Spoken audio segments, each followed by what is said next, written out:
Telangana DGP Ravi Gupta ఢిల్లీలో చక్రం తిప్పారా?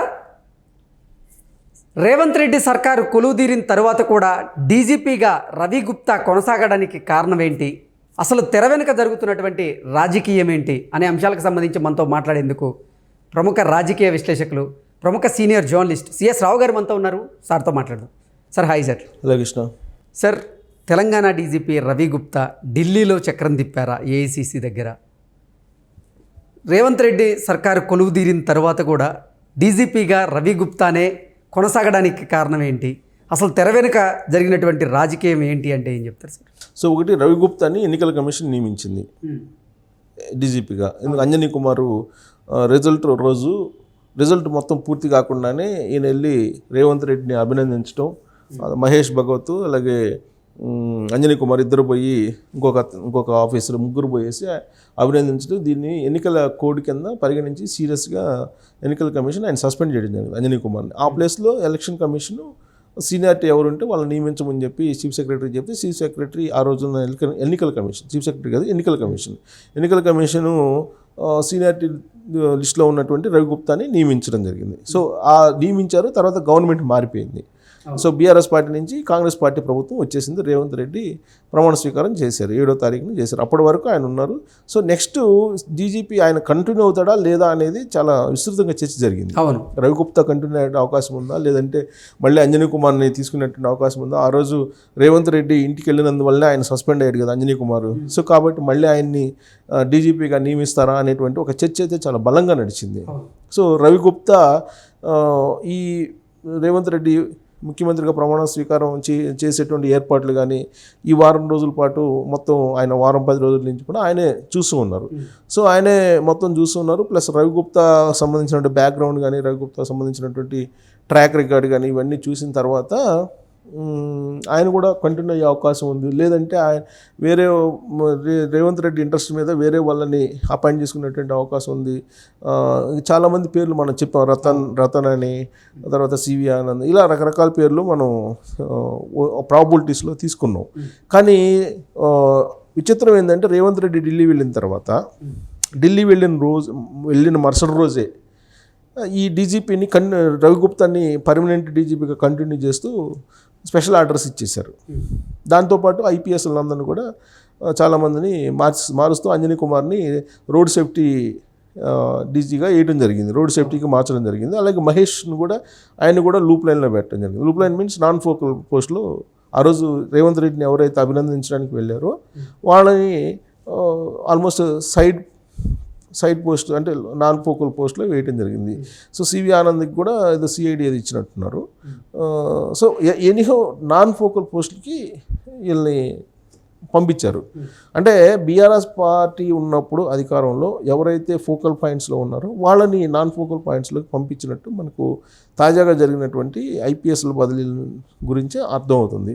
అయితే ఇక్కడ ప్రత్యేకంగా మనం చర్చించుకోవాల్సింది ఏంటంటే డీజీపీ గురించి. సరే, మిగతా ఐపీఎస్లు బదిలీలు ఇవన్నీ జరిగిపోతూ ఉంటాయి, కానీ రవి గుప్తాకి ఎలా వచ్చింది, డీజీపీకి కంటిన్యూ కావడానికి అవకాశం ఎలా వచ్చింది? కాంగ్రెస్ పార్టీలో డీజీపీ, చీఫ్ సెక్రటరీ ఈ 2 పదవులు లాబింగ్ నడుస్తుంది. కాంగ్రెస్లోనే కాదు, జనరల్గా లాబింగ్ నడుస్తుంది. బట్ ప్రాంతీయ పార్టీ స్ట్రాంగ్గా బీఆర్ఎస్ పార్టీ మొన్నటి వరకు ఉంది కాబట్టి వాళ్ళు ఎవరు అనుకుంటే వాళ్ళని ఇవ్వడం జరిగింది. ప్లస్ కేంద్ర ప్రభుత్వంలో లైజనింగ్ చేసుకున్నాడు అప్పుడు కేసీఆర్. కేంద్ర ప్రభుత్వం లైజనింగ్ చేసుకుని చేశారు. అలాగే వాళ్ళకి కావాల్సిన వాళ్ళని డిప్యుటేషన్ మీద తీసుకొచ్చుకున్నారు. అలాగే రిటైర్ అయినటువంటి వాళ్ళని కంటిన్యూ చేశారు కేసీఆర్. అంటే గవర్నమెంట్ ఏదంటే అది చేసేస్తుంది. కానీ కాంగ్రెస్ పార్టీ పాలిత రాష్ట్రాలు అలా ఉండదు. కాంగ్రెస్ పార్టీ పాలిత రాష్ట్రాల్లో డీజీపీ కానీ, చీఫ్ సెక్రటరీ కానీ నియామకం విషయంలో కొంత ఏఐసిసి కూడా జోక్యం చేసుకునేటువంటి అవకాశం ఉంది. అంటే జోక్యం అంటే ఇక్కడ ఉన్నటువంటి ముఖ్యమంత్రి మీద ప్రెజర్ అయితే చేయదు, కానీ ఎంతో కొంత రికమెండ్ చేయడమో లేదంటే ప్రతిపాదించడమో ఇలాంటివి ఉంటాయి, ఉండే అవకాశాలు ఉన్నాయి. ఎందుకంటే నేషనల్ పార్టీ కాబట్టి. సో బీజేపీలో కూడా ఉంటుంది అది, బీజేపీ పాలిత రాష్ట్రాల్లో కూడా ఉంటుంది అది. గవర్నర్లు నియమించడం కానీ, అంటే కేంద్ర ప్రభుత్వానికి నచ్చినటువంటి గవర్నర్ని నియమించడం, అలాగే కేంద్ర ప్రభుత్వానికి నచ్చినటువంటి చీఫ్ సెక్రటరీని అపాయింట్ చేయడం, అలాగే కేంద్ర ప్రభుత్వానికి సంబంధించినటువంటి డీజీపీని నియమించడం, ఇవన్నీ కూడా జరుగుతుంటాయి. ఎందుకంటే సీఎంకి ప్యారలల్గా ఉండేటువంటి పోస్టులు ఇవన్నీ కూడా. సో కాబట్టి ఈ పోస్ట్ చాలా ఇంపార్టెంట్. రవి గుప్తాకి ఎలా వచ్చింది, అని అంటే ఫస్ట్ ఆయన బ్యాక్గ్రౌండ్ తీసుకున్నాం. ఆయన బ్యాక్గ్రౌండ్ తీసుకుంటే కనుక కేరళ బేస్డ్, కేరళ నేటివ్ ఆయన. కేరళలో మధ్య తరగతికి లోపల అంటే ఆల్మోస్ట్ పేద కుటుంబానికి సంబంధించినటువంటి రవి గుప్తా. వాళ్ళ ఫాదర్ ఏదో చిన్న బిజినెస్ చేసుకునేవాళ్ళు. సో దాంతో ఆయన చదువుకుంటూ ఆయన గవర్నమెంట్ స్కూల్లోనే చదివి ఆ తర్వాత సివిల్స్ రాయాలి అనేటువంటి ఉద్దేశంతో ఆయన 1986లో ఢిల్లీకి వచ్చారు. ఢిల్లీకి వచ్చి అక్కడ యూపీపీఎస్సీ ప్రిపేర్ అయిపోయి సివిల్స్కి ఎగ్జామ్కి ప్రిపేర్ అయ్యి సివిల్స్ ఎగ్జామ్ రాశారు. 4 సార్లు సివిల్స్ రాస్తే 4వసారి ఆయన సెలెక్ట్ కావడం జరిగింది. ఫోర్త్ టైం సెలెక్ట్ అయ్యారు. 1990 బ్యాచ్ ఆయన తెలంగాణ క్యాడర్ కింద వచ్చారు ఇక్కడికి.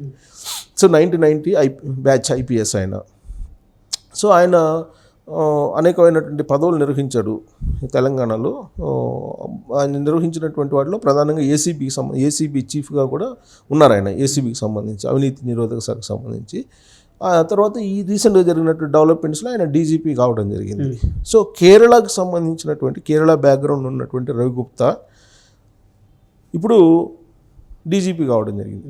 అంటే దీని వెనుక ఢిల్లీ లాబింగ్ నడిచింది అనేటువంటిది ఒకటి. ఢిల్లీలో ఉండేటువంటి ఒక ఏఐసిసి ప్రధాన కార్యదర్శిగా ఉన్నటువంటి ఒకళ్ళు ఈ మొత్తం లాబింగ్ చేశారు కంటిన్యూ కావడానికి. అలాగో డీజీపీగా ఉన్నారు. సో ఎలాగో డీజీపీగా ఉన్నారు కాబట్టి దాన్ని రిమార్క్స్ ఏం లేవు కాబట్టి కంటిన్యూ చేయడానికి ఆయన్ని ఢిల్లీ లాబింగ్ నడిచింది. అది కూడా ఏఐసిసి ప్రధాన కార్యదర్శిగా ఉన్నటువంటి ఒకళ్ళు నడిపారు. ప్లస్ కేరళకు సంబంధించినటువంటి వాళ్ళు కొంతమంది లీడర్లు కూడా సపోర్ట్ చేశారు అనేది వినిపిస్తుంది. సో అందుకే చెప్తుంది చీఫ్ సెక్రటరీ కానీ డీజీపీలు కానీ ఇన్ఫ్లుయెన్స్ ఇండైరెక్ట్గా ఉండేటువంటి అవకాశం ఉంది. సో ఇది పైగా రేవంత్ రెడ్డి ఢిల్లీకి వెళ్ళారు. ఎప్పుడు వెళ్ళారు? సండే వెళ్ళారు. సో మండే ఉన్నారు అక్కడ. మండే ఉన్నారు.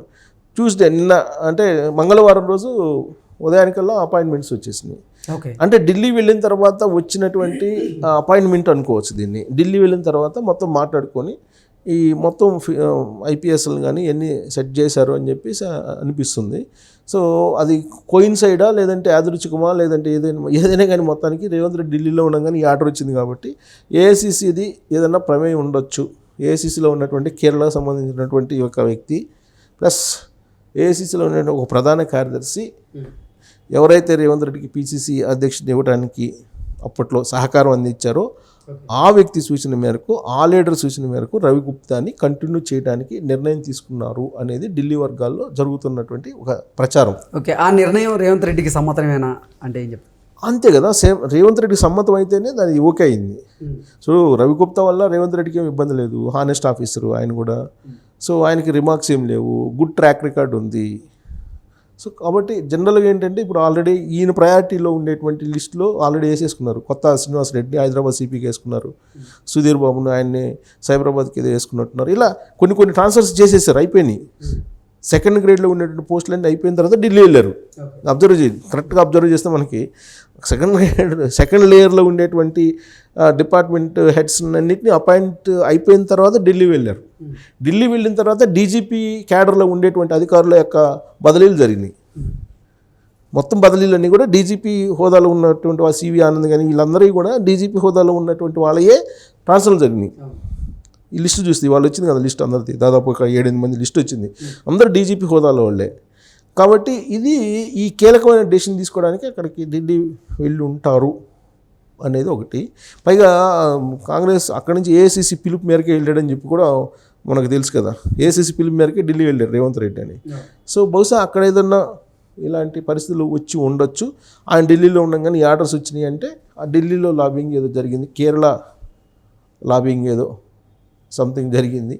సో పైగా పూర్ ఫ్యామిలీ నుంచి వచ్చారు Ravi Gupta. Good officer, good track record ఉంది. సో ఆయనకి అందరూ సాధక బాధకాలు తెలుసు. ఇవన్నీ గుడ్ క్వాలిటీస్ ఉండడంతో పాటు ఏఐసిసిలో కూడా ఈయనకు కీలకమైనటువంటి లీడరు ఒక అతను చక్రం తిప్పారు. సో ఫలితంగా ఈయనకి డీజీపీగా కంటిన్యూ అయ్యే అవకాశం వచ్చిందని చెప్పి మనం విశ్లేషణ చేసుకోవచ్చు.